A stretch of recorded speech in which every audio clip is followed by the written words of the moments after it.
Titanic, जिसे लोग unsinkable बोलते थे, मतलब कभी भी ना डूबने वाला जहाज, तो फिर टाइटैनिक कैसे डूब गया? और टाइटैनिक के डूबने से कुछ साल पहले ही किसी ने बता दिया था कि वो डूबेगा, फिर भी टाइटैनिक कैसे डूब गया? तो मैं हूँ Factship and you are watching your interesting video.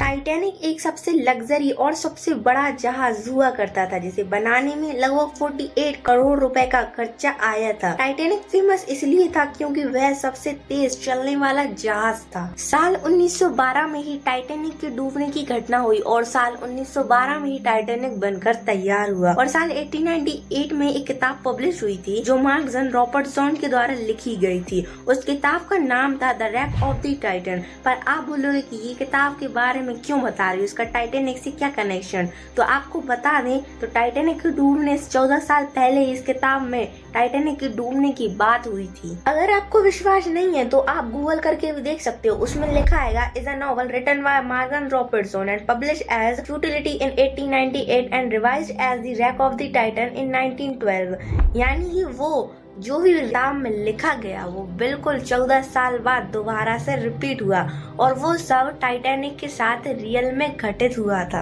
इस किताब में बता दिया गया था कि कभी ना डूबने वाला जहाज एक दिन डूब जाएगा और इस किताब में हर उस घटना के बारे में लिखा गया था जो टाइटैनिक के साथ घटित हुई। साल 1912 में यह शिप एक आइसबर्ग यानी एक बर्फ के टुकड़े से टकराकर डूबा था और तब समय था आधी रात। प्लेस थी न्यू फाउंडलैंड आइलैंड से 400 माइल दूर। और आपको शौक तब लगेगा जब आपको पता चलेगा कि यह सब उस किताब में 14 साल पहले ही लिख दिया गया था। टाइटैनिक शिप उस दिन अमेरिका के लिए रवाना हुआ था। टाइटैनिक की जर्नी 4 दिन तक तो अच्छी थी। वो शिप अटलांटिक ओशन की तरफ जा रहा था। उसी रात टाइटैनिक शिप के कैप्टन को अंधेरा होने की वजह से कुछ साफ दिखाई नहीं दे रहा था और सबसे अजीब बात ये थी कि उस शिप में एक भी दूरबीन नहीं थी जिसकी मदद से वो शिप की आगे आने वाली चीजों को देख सके। हालांकि उस शिप के कैप्टन को सूचना दी गई थी कि सामने बर्फ का पहाड़ है, पर जब तक बहुत देर हो चुकी थी। जब कैप्टन को पता चला तो सिर्फ 35 सेकंड ही बचे थे। इतने कम समय में शिप को मोड़ना या रोकना नामुमकिन था और कुछ ही सेकंड में शिप बर्फ से टकरा गया, जिसकी वजह से शिप में छेद हो गए और पानी भरने की वजह से शिप डूबने लगा।